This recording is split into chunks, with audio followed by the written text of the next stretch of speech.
தேவ ஜனமே முதலாவதாக சபை எடுத்துக்கொள்ளப்படுதல் நடக்கும். அதன் பின்பு 7 ஆண்டு உபத்திரவம். அதன் பின்பு தான் 2ஆம் வருகை, அதாவது பகிரங்க வருகை. அதன் பின் அர்மதான் யுத்தம், 1000 வருட அரசாட்சி. இது வேத வசனங்களின்படி இருக்குது. இதற்கு ஐபிராத்து நதி வற்றணும். அது வற்றும் பொழுது அதுக்கு பின்பாது தான் 1000 வருட அரசாட்சிக்கு அங்கே ஒரு போர் நடக்கு, அர்மதான் யுத்தம் நடக்குது. அது வழியாக தான் ராஜாக்கள் கூட்டி சேர்க்கப்படுகிறார்கள்னு வெளிப்படுதல் விசேஷம் 16:12 சொல்லப்படுது.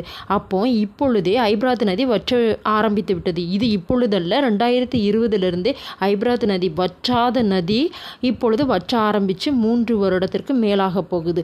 அப்போது நம்ம என்ன காலத்தில் இருக்கிறோம் நீங்களே சிந்தித்து பாருங்கள்.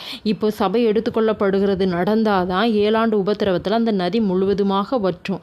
அதன் பின்பு தான் பகிரங்க வருகை நடந்து அர்மதான் யுத்தம் நடக்கும். அப்போது நதி ஆல்ரெடி 3/4 பாகம் வற்ற ஆரம்பித்து முடிக்கிற சமயமாக இருக்குது. நீங்களே சிந்தித்து பாருங்கள். இப்போ நம்ம கடைசி காலத்தில் இருக்கோமா, ஆரம்ப காலத்தில் இருக்கோமான்னு. ஆமென்.